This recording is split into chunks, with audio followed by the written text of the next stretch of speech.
Hello students, today we are going to part 2 of pressure chapter, which is pressure in fluids.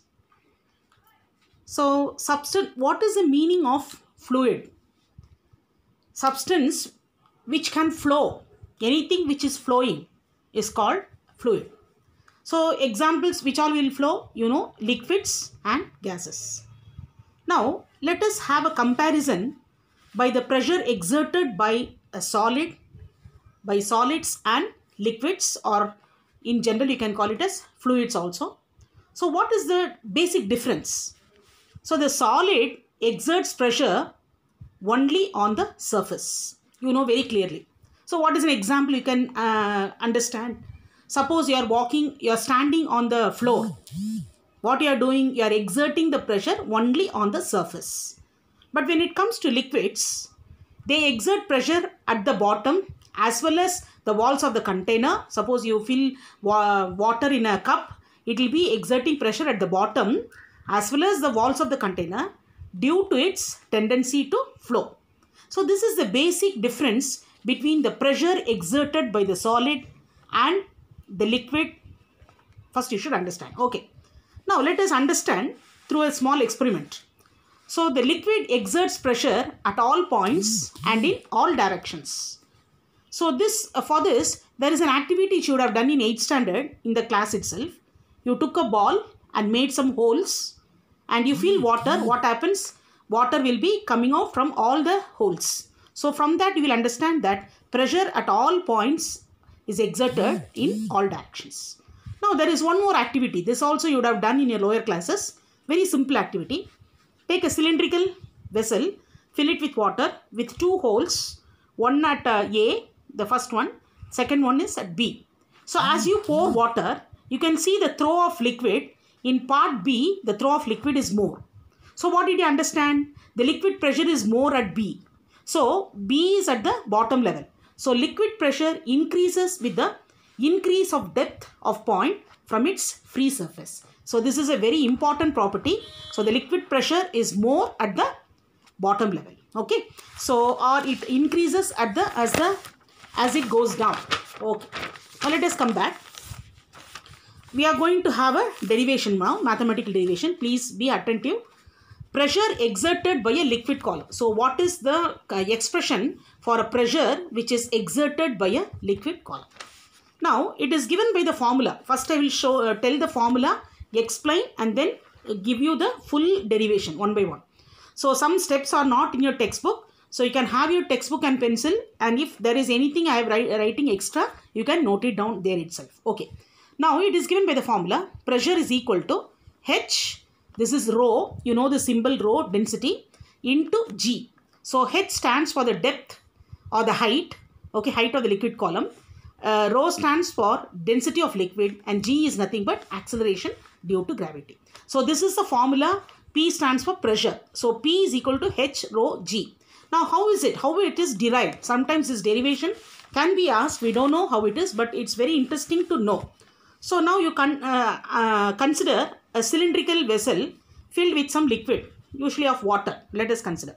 Okay. So inside that water, you have one more cylindrical body, cylindrical object with the surface, bottom surface PQ, on the top surface is RS at a height H. Okay. So these arrow marks are given, that shows that the atmospheric pressure is acting over that. Now let us understand how the formula is coming out. Okay. So you know very clearly the meaning of thrust. In the previous class we have learned what is the meaning of thrust, which will be equal to the weight of the body exerted. Okay. So I am creating a statement here. So the thrust exerted on the surface PQ, is equal to the thrust it will experience. It will experience the weight of the liquid column. Correct or not? So thrust exerted on the surface PQ is equal to weight of the liquid column above the surface PQ. Okay. So thrust exerted on surface PQ is equal to weight of the liquid column PQRS. Completely PQRS is it is putting its weight on PQ. Therefore that is the statement we have created. Okay. But all of you have learnt in your lower classes, there is a formula which is connecting. See, W is equal to M into G. Very common formula. W is equal to mg. Okay.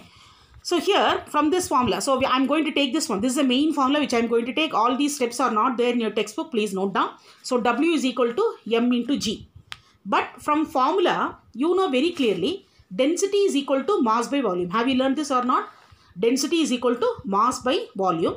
Now please cross multiply. You will get it as mass is equal to density into volume, or rho into V. Now let us come back to the formula. This weight, which is also equivalent to thrust, I can equate like thrust. So I put together like that. So thrust is equal to, weight is equal to V rho G. Did you understand how you got V rho? V rho is nothing but M, because mass is equal to density into volume from the definition. Okay. So V into rho into G. Now let us come to this V. Again, these steps are not there. Please note down. Okay. So we know, according in your mensuration, would have understood, mensuration mathematics would have learned, volume of a cylinder or volume of any circular surface will be area of the base into height, or A into H. So for V, we can substitute A into H. Now check it up, children. So again, go back to this equation. Thrust is equal to weight is equal to, instead of V, put it as A into H into rho into G. Fine. Now, you know the main formula. What is the main formula for thrust? Previous class we learned thrust is nothing but the, pressure. Pressure is nothing but thrust acting on the unit area. So, pressure is equal to thrust by area. So, instead of thrust, what we have to substitute? A, H, rho, G. Area is A. So, this A and A gets cancelled. So, what is left out? H, rho, G. So, the pressure exerted by the liquid column, what is the pressure exerted by the liquid column is given by the expression P is equal to H rho G. Did you understand? So, if you didn't understand any particular step, please rewind and see this video, see this clipping once again, you will understand. Okay. So, we will go to the next one. Now, you should understand that this is an open vessel. Okay. And that's what I told initially. I was giving you an idea that the arrow marks here refers to the atmospheric pressure which is acting. Okay. So, since atmospheric pressure also acts above the free surface of the liquid, you can right now, you have to calculate, even though the formula is H rho G, you have to add up that atmospheric pressure also. So, the total pressure in a liquid at a depth H, the total pressure in a liquid at a depth H, if you want to calculate, it is equivalent to atmospheric pressure, you have to add that also, plus pressure due to liquid column. So, this will be used in numerical problem for you to solve. So, what is the total pressure acting? Will be PO. PO referred to atmospheric pressure plus H rho G. Got it? So, this is the main formula, final formula. But generally, we will use P is equal to H rho G. Okay. Now, let us fast have a discussion about the factors affecting the pressure. Okay, what are the factors? You can understand from the formula itself. The factors which are affecting the pressure will be height of the liquid column, density of the liquid, and acceleration due to gravity. So, what will you say? See, both are directly proportional. Don't you feel? Pressure is directly proportional to height. So, the height increases, pressure also increases. What about density? Density. As the density increases, the pressure will be increasing. Okay, but acceleration due to gravity will be constant at a particular place. When you consider the acceleration due to gravity a constant, these two values you can say. Okay. But see, I have put a star mark. This question will be asked for a 1 mark question. This is easy for you to answer. But this point you may not give importance. Please learn that also. Pressure inside a liquid does not depend on. There are two factors by which the pressure does not depend. So, what are the factors? Shape and size of the vessel. However, maybe the shape and size, that will not affect the pressure. And area of the surface on which it acts. So, these two, area of the surface area and the shape and size of the vessel does not matter for which the pressure will be, or the pressure does not depend on these two factors. Got it, children? So, with this, we are going to learn about the laws of liquid pressure. You can have your, if you are having your textbook, you can use the textbook and try to understand. So, what is the concept of, what are the laws of liquid pressure? We will see one by one. Okay. So, for every law, I have created a diagram. We are having 5 laws. Okay, 5 laws we are learning. So, for each law, I am going to create a diagram. So, I will read the first law. What is that? Inside the liquid, pressure increases with increasing depth from its free surface. Inside the liquid, the pressure increases with the increasing depth. This already we have learned from the activity. Now, second, in a stationary liquid, pressure is same at all points on a horizontal plane. I will repeat once again. In a stationary liquid, see, this is a stationary, I have put some points on the horizontal plane. So in a stationary liquid, pressure is same at all points on the horizontal plane. Children, always when there is a statement you convert into a diagram, it is going to be easy for you to understand. Okay, now let us come to the third point. See, pressure is same in all directions. Pressure is same in all directions. Check it up. About a point inside the liquid. See, I am considering a point inside the liquid. So look at the pressure exerted at that particular point will be same. That's what it is given. I will repeat the statement. Pressure is same in all directions. In all directions. Not only one direction, all directions. About a point inside the liquid. Okay. So these diagrams will help you to understand. Now let us come to the fourth point, which is little difficult for you. As first I'll read the statement and then I'll come back to the diagram. Pressure at same depth. Pressure at same depth. Are you able to see the line? Here, same depth means it is at the same depth. Okay, fine. Is different in different liquids. It increases with increase in density of the liquid. Once again, I'll repeat. Pressure at same depth is different in different liquids.